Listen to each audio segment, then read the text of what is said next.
The evening was quiet except for the sound of the rain tapping gently against the window.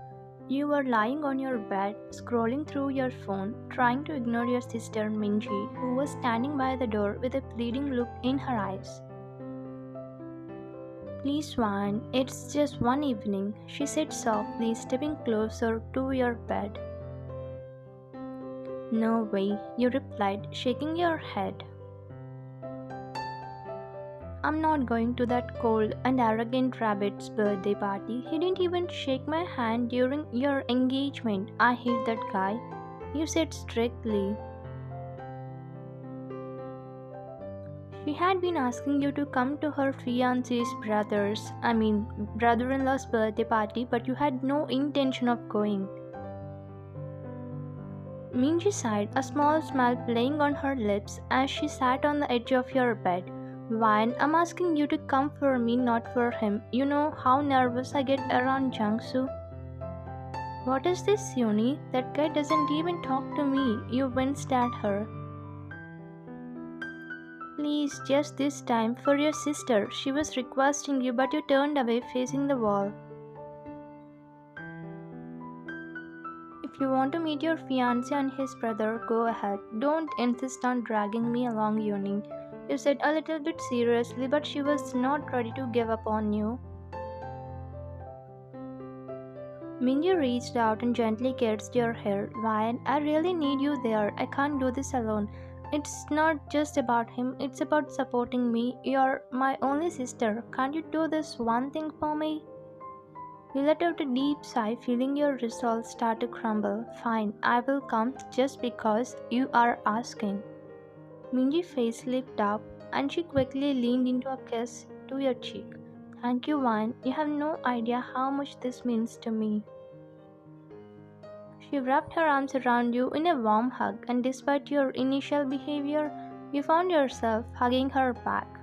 Yeah, you muttered, trying to hide the smile that was threatening to break out. That night you guys slept peacefully while Minji was having dreams about her fiancé. Wine, get up, Wine. Your sister forcefully woke you up and made you sit on the bed. What happened, Minji? Why are you waking me up in the night? It's still dark, you know. You saw leaning on her while Anning lazily. It's not night, it's evening 6 p.m. You know. You slept throughout the day. You quickly got up from her and went to the window.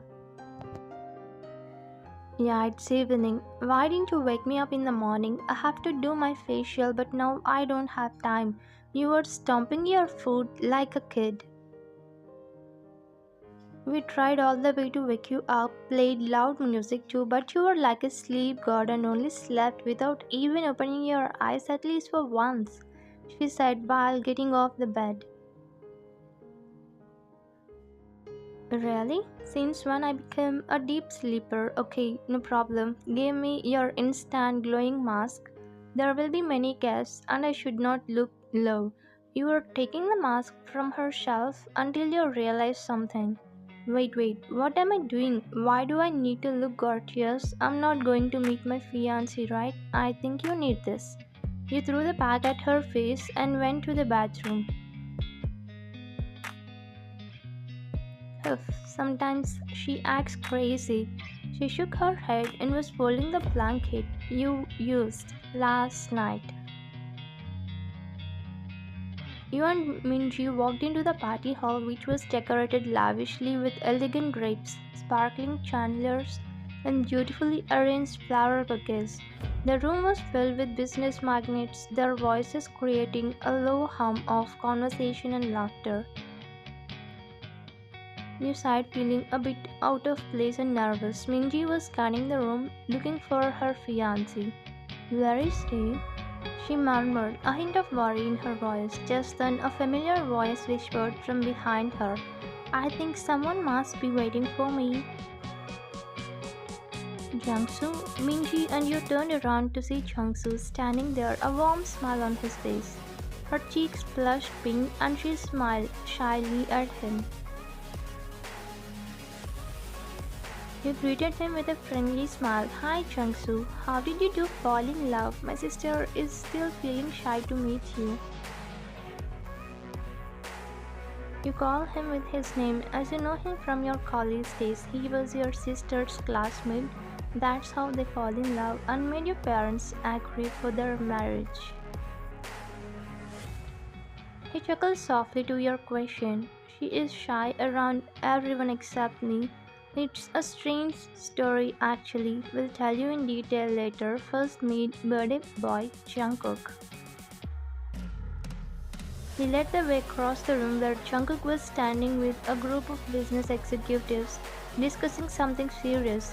His expression was stern and focused, his presence commanding the attention of everyone around him.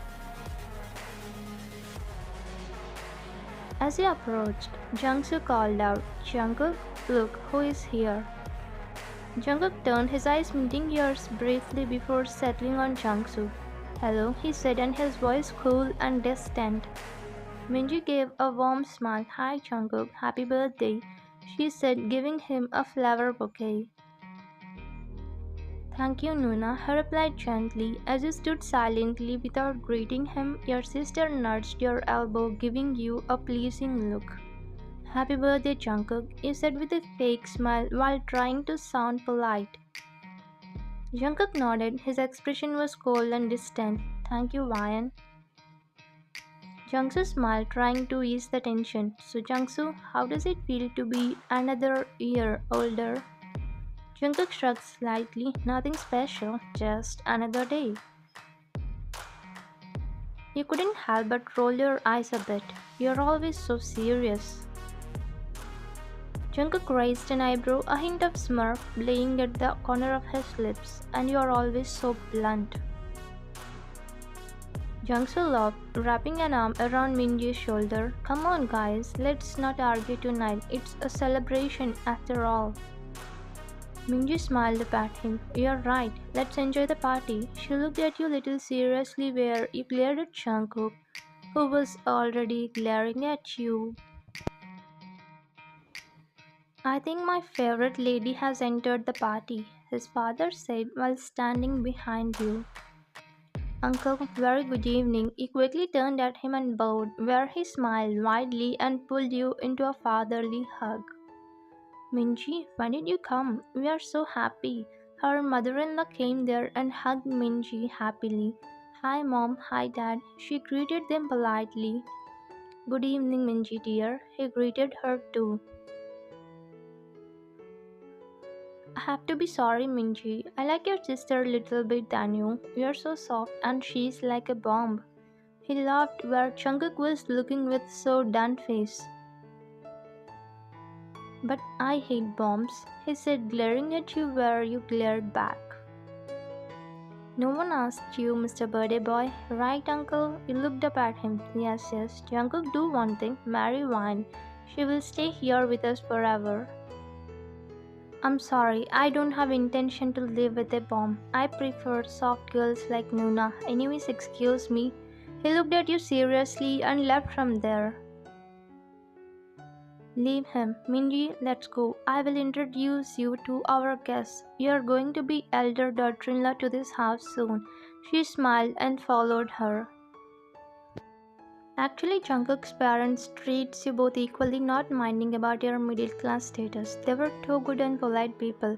Jungkook's father, impressed by your boldness as you fought bravely with one person during engagement as he misbehaved with you.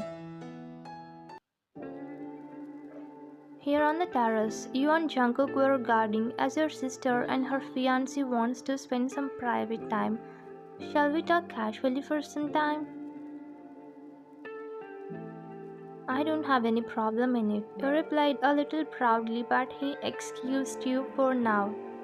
Okay, what are you doing right now? I mean, are you free or doing any job? He asked.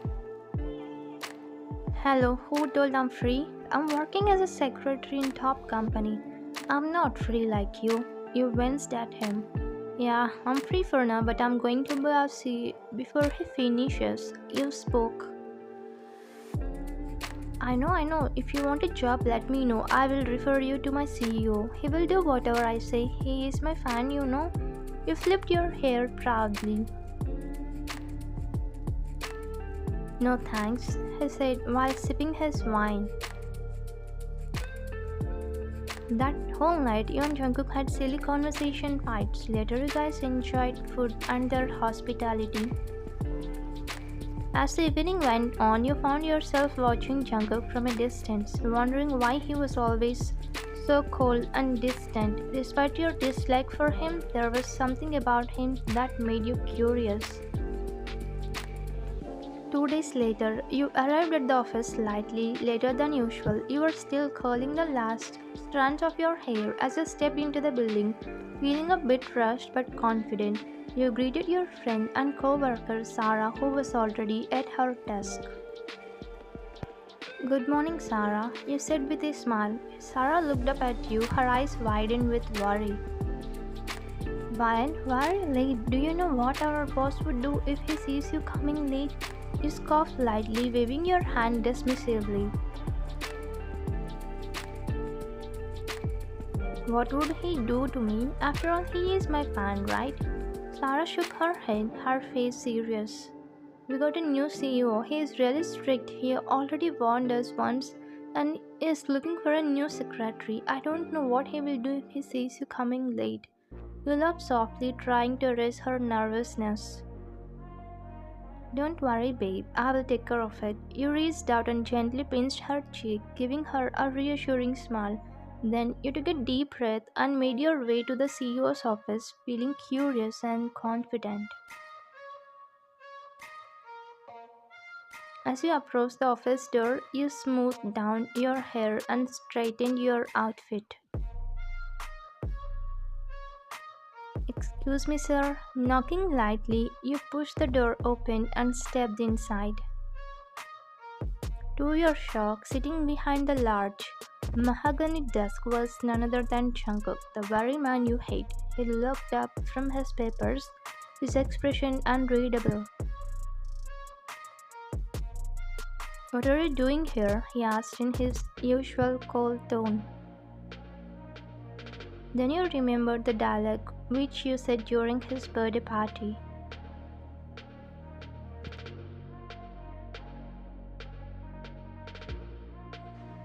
You gulped with fear and stood straightly. I'm secretary to the CEO, but I didn't know you are our new CEO. Uni also didn't tell me about it. Maybe I didn't give a chance to tell, just like how you were not ready to hear me during the party. Anyways, I'm happy you're my secretary now. I think I can play with you. I mean, I can make you work under me properly. You looked at him seriously as he was smirking evilly. You know, I hate it if my employees don't have punctuality. I think you need a small punishment. He leaned back in his chair, his gaze still fixed on you. I wonder, even if I come on time, would you leave me without punishment? You rolled your eyes. For that, you should come early, right? For now, go and collect all the documents related to Hans' project, which was finished 5 years ago. It's in a storeroom. Good luck with your hunting. He winked at you teasingly, where you stomped your feet annoyingly and walked away. Ah.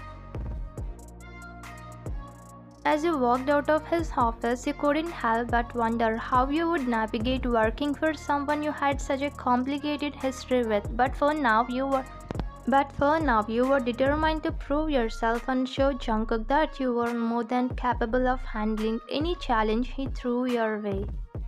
Wine, how was your introduction with your new CEO? Is it smooth? She asked curiously as she came near you to know. Sarah, he is my sister's brother-in-law. You know, I used to say about one guy, he is that guy, and I don't know what would he made me do it in the office. My bad, you said sadly and walked towards the storeroom. Huh? Is she fine? I never saw her being dull. I think bad times started to her. She felt pity about you and went to her desk. Since that day, Jungkook was making you work for every single mistake you do. He was thinking he was working sincerely while you feel he made you do everything wanted. One day you were in conference room where Jungkook was leading a discussion about the finance and budget for a new project. He was also talking about stocks and other financial details. Alright guys, this is the budget plan that our finance manager and his team prepared. It is looking quite good. He was presenting on the screen. As he spoke, you found yourself engaged in a light-hearted conversation with your friend and co-worker Daniel, who was sitting next to you. You laughed softly at something Daniel said, completely unaware of the effect it was having on Jungkook. His eyes kept drifting towards you, a flicker of jealousy in his gaze. He tried to focus on the meeting, but his attention kept shifting back to you and Daniel. Finally, unable to control his frustration, Jungkook snapped his finger. Wine, if you can't pay attention, then leave. You are disturbing the meeting. You froze, taken aback by his sudden outburst. I'm sorry, it won't happen again, you said quietly. But Jungkook wasn't done. He turned to Daniel with a cold look. And you, Daniel, collect 1,000 copies of the telephone book now. Daniel's eyes widened in surprise. 1,000 copies? That's going to take hours. Jungkook's expression remained stern. Then you would better get started. Feeling a mix of embarrassment and anger, you gathered your things and left the conference room, cursing Jungkook under your breath. That arrogant jerk, who does he think he is? You muttered as you walked down the hall. I just hate him. You felt sad and hurt by his harsh words, but also determined not to let him see how much it affected you. As you returned to your desk, you flopped into your chair. After 3 days, you were standing near the bus stop as no cab was booked that night. Just then Jungkook, who was passing by, stopped his car and came near you. Ryan, what are you doing here? Come, I will drop you off. Since 3 days he was talking normally, as you were not talking to him after the incident happened in conference room. No thanks, Mr. Jungkook. I can go by bus. You replied, looking away just to feel the situation. Daniel also came there as he saw you passing by. Ryan, what are you doing here? Let me drop you at home. Come, here is my car. Jungkook was looking at him angrily as he came in between you. Yeah, what are you doing here? Just leave, he warned, and jealousy was visible on his face. Mr. Jungkook, this is not office. Now, I'm not your employee. Office hours are done. Ryan, let's go. Daniel, I'm coming. Let's go, you said, looking at Jungkook, where Daniel smiled at him teasingly. Yeah, if you want to have a decent job and peaceful life, then leave us immediately. Else I will block you in every company, understand? Daniel gulped with fear and immediately ran away from there. I'm sorry, sir. He quickly ran away from there where Jungkook was looking at his disappearing car seriously until you snapped your fingers at his face.